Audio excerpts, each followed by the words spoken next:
eu tô chocado. Eu não lembrava o quanto esse conto é bom. Eu li, então, o modelo de Pickman, do nosso querido carinha de bunda H.P. Lovecraft, apelidado carinhosamente pela nossa amiga Barbie, lá dos livros e filmes da Bach. Nessa edição aqui, ó, Contos Reunidos do Mestre do Horror, que é uma edição da Ex Machina, edição de luxo, muito boa.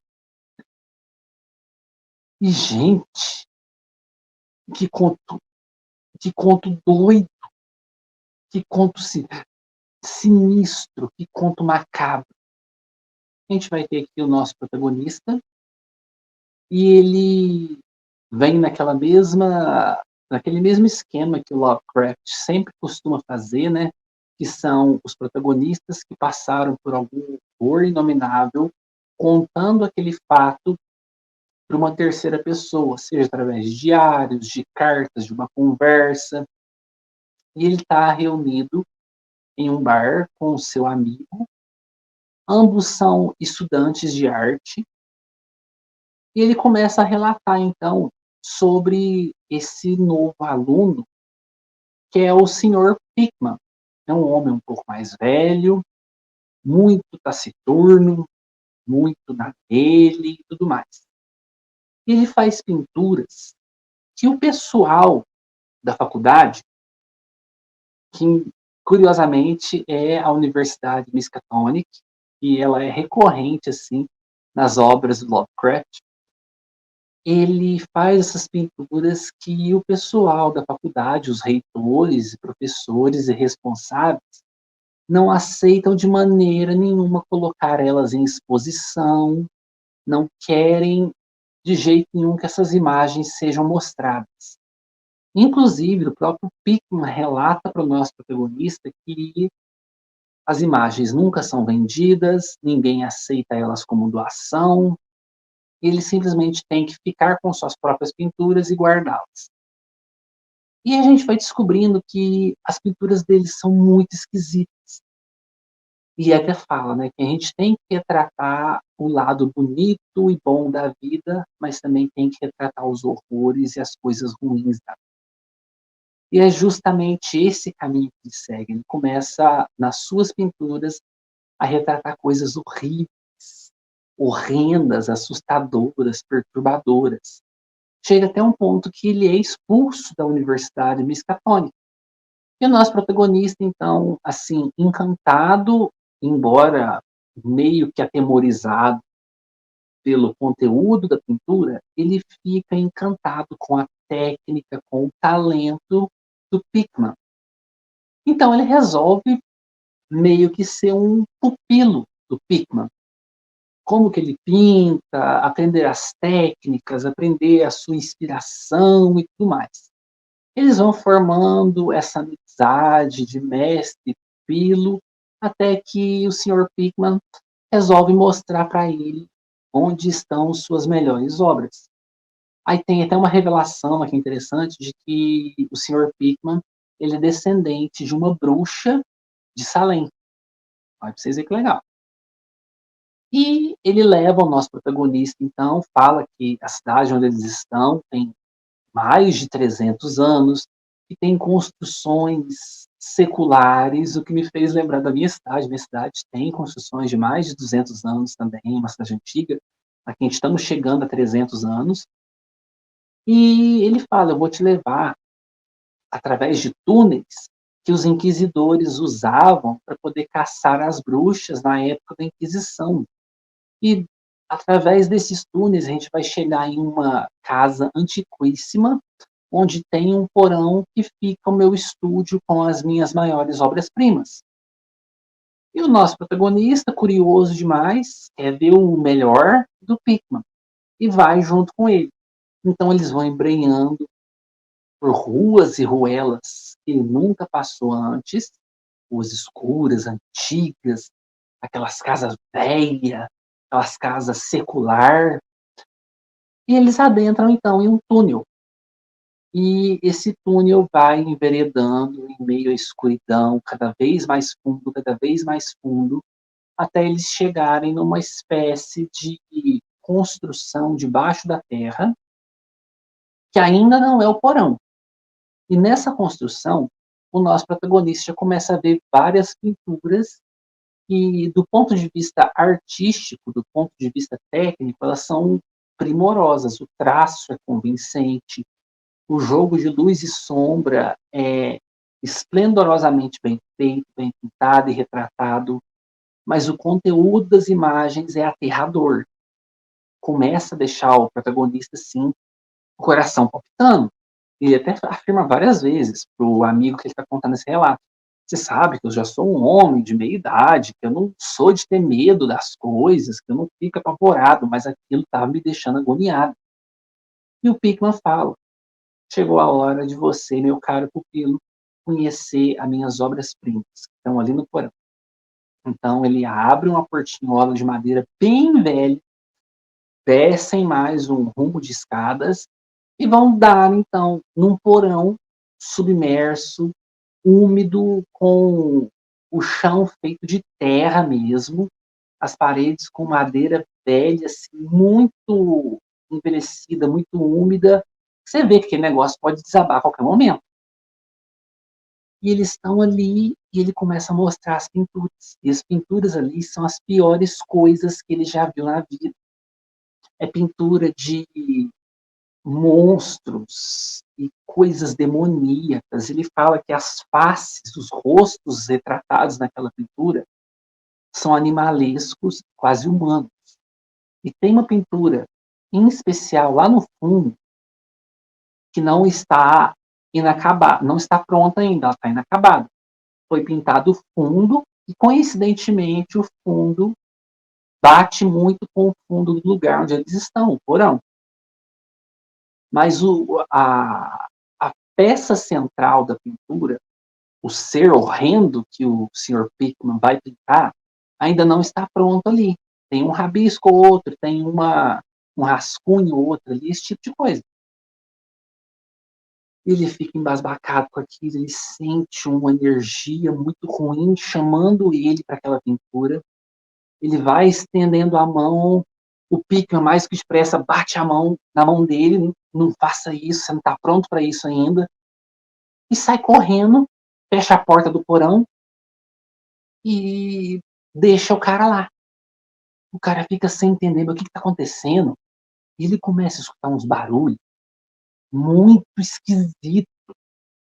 Ele primeiro chega a pensar que são ratos gigantescos que estão no fundo escuro, naquele breu do porão. E ele fica assustado com aquilo, porque deve ser rato gigantesco. Aí logo o Pickman surge com um revólver, ele escuta uns tiros, e o Pickman abre a porta e fala: essas pragas estão cheias de ratos aqui. Deus sabe do que eles se alimentam, porque esses túmulos aqui passam por debaixo de cemitérios e por debaixo de covas de bruxas que foram assassinadas durante a Inquisição. Só pode ser disso que esses ratos se alimentam. E aquele barulho esquisito lá no fundo, aquele barulho estranho lá no fundo, aquele barulho esquisitíssimo lá no fundo. Com certeza não é rato. Aquilo lá não é rato, é muito estranho para ser rato. Então, o Pickman, mais que expressa, toca ele, não, tá na hora de você ir embora, tá na hora de você ir embora, eu preciso terminar minha pintura. Mas, sorrateiramente, ele coloca uma fotografia no bolso do paletó do nosso protagonista. E o nosso protagonista vai contando, então, e fala pro ouvinte, né, eu preciso de uma bebida mais forte, porque eu tenho para contar agora para você, é horrível. Ele fala, então, que ele chegou em casa e que o que ele viu naquela fotografia aterrorizou a vida dele inteira, até esse momento. Ele está relatando esse caso para o amigo dele. Ele pega a fotografia, olha, e realmente a fotografia é uma foto do porão, mas no meio, que era o que seria retratado na pintura, a gente tem um ser, uma coisa, um monstro, um negócio inominável, indizível, que não faz parte da nossa realidade, não faz parte da nossa dimensão, que, de acordo com ele, assim, habita as profundezas abissais, é uma coisa horrível, inimaginável. Ele nunca pôde conceber com a própria imaginação. E aquilo que o Pickman estava pintando na sua mais recente obra. Ele termina finalizando, então, com o desaparecimento do Pickman. Ele até fala, Pickman realmente adentrou nas sombras, que era o lugar onde ele gostava de ficar. E é um conto que gela a espinha da gente, porque você vai ficando assustado com as pinturas. Ele fala que quanto mais as pinturas, em especial as pinturas lá no porão, são mais bem feitas, elas são palpáveis. Parece que os rostos das criaturas saltam para fora da tela. Ele começa. Tem certas pinturas que ele parece ouvir rosnados e sussurros vindo desses monstros das pinturas. Tem uma pintura bem interessante que ele cita aqui, que é de um bando de cachorros se alimentando de um cadáver, e dentre eles tem um menino, uma criança, se alimentando também de um cadáver, só que ele tem um olhar brilhante e, assim, feroz. E ele até fala que ele consegue se lembrar, então, sobre a lenda dos Changelings, que é uma lenda muito famosa no exterior. E foi até interessante, porque aqui no Brasil, em especial, principalmente acho que aqui, né, na região onde eu moro, minha avó sempre falava, quando a gente ia para a roça, não era para a gente poder ficar muito tempo no mato, não, que os bichos do mato pegavam as crianças, comia as almas e tomava o corpo das crianças. Ela chamava que era os trocador. Os trocador, toma cuidado, tem uns trocador aí no meio do mato, não entra muito não, porque você pode comer a alma de vocês e entrar dentro de vocês. E a gente não vai saber se vocês é vocês de verdade ou se é um bicho do mar. Tinha muito, minha avó contava muito isso. Meu tio Dico, morava na roça, morou na roça por muitos anos, contava isso pra gente também. Me lembrou muito essa lenda, que eu não sei se ela é importada, né, do exterior para cá, eu não sei aonde se originou, mas ela é mundialmente conhecida como uma lenda britânica e irlandesa, né? Mas, pelo menos aqui na minha região de Minas Gerais, interiorzão, a gente teve também esse negócio dos trocador. Era um negócio que falava muito mesmo. Interiorzão aqui a gente tem muita lenda, né? Muita coisa folclórica que é levada a sério. Hoje em dia nem tanto, né? Mas essa pintura me lembrou muito. Ele falou, né? Que aquela criança não é uma criança. Foi um changeling que trocou a alma da criança por um ser horrendo ali. Só que o ser horrendo não vem aqui nessa visão do Lovecraft das florestas, mas sim de outras realidades, das profundezas abissais e de todo aquele ciclo Cthulhu, né? Aquelas coisas, Deus, essas coisas assim. E é um conto muito bom, viu? A escrita do Lovecraft, ela me dá aquela sensação nostálgica, aquela sensação de que você está lendo alguma coisa que você não deveria ler, você está lendo um relato braba, você está lendo uma coisa que é pecaminosa, que é horrenda demais, você não deveria estar lendo aquilo. E ela me dá essa nostalgia, sabe? Porque ela me relembra dos primeiros contatos que eu tive com Lovecraft, ela me relembra lá na minha infância, do primeiro contato que eu tive com Evil Dead, a morte do demônio, né? Quando o Ash e seus amigos, eles encontram o Necronômico lá no porão da cabana, eles encontram um disco de vinil com um arqueólogo traduzindo o Necronômico. Ele traduz o Necronômico, chama os demônios, as coisas da floresta para poder possuir todo mundo, e ele vai contando, né, os relatos dele, né? Primeiro pegou minha esposa, ela começou a agir de tal forma, eu tive que trancá-la no porão, eu não sei mais o que fazer, as minhas crenças espirituais não são capazes de acabar com ela. E mais pra frente ele vai falar: o único meio que eu descobri para poder terminar com esse horror indizível é o desmembramento e não sei o quê. E aquilo lá, que é claramente inspirado em Lovecraft, além do próprio livro Necronômico, né? Essa forma de narrativa contada, narrada, como um relato, ela ficou grudada na minha mente e me traz esse sentimento nostálgico. Então, toda vez que eu leio Lovecraft, eu tenho esse sentimento, porque a grande maioria de seus trabalhos é focado nesse estilo de narrativa, com um narrador que está contando para a gente um fato horrendo que ele viveu, experienciou, viu, e ele está contando horrorizado, e o Lovecraft deixa o maior horror para o final, como o sua grande inspiração, seu grande mestre, né, Edgar Allan Poe, que fazia isso também de maneira fabulosa. E Lovecraft seguiu a escola direitinho e o cara é bom pra caramba. Independente da pessoa que ele era, o talento dele é inegável, gente. E eu amei esse conto. Agora, falando assim, em comparação com o episódio, né? Porque saiu uma adaptação para a série da Netflix, Gabinete de Curiosidades, de Guilherme Del Toro. Saiu uma adaptação de um modelo de Pickman lá. E a gente percebe que o episódio, se não me engano, tem 50, 55 minutos. E encheram muita linguiça, inventaram muita coisa para poder render os 50 minutos aqui. O conto, nessa edição, ele tem 10 páginas, mas é um conto assim, organizado em fileira dupla. Então não é um conto rapidinho de ler. Nessa vez que eu li, eu levei 30 minutos. Ou seja, tem 10 páginas corridas, mas se você for ler direitinho pela questão das colunas, ele vai ter 20 páginas.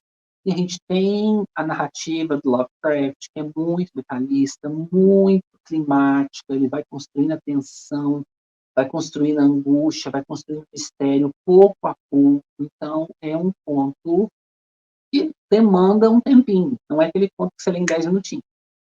E a adaptação encheram muita linguiça. Eles pegaram basicamente do conto aqui o início. Você não tem o protagonista relatando seu acontecimento bizarro para outro, deixaram isso de fora. A narrativa é uma história corrida.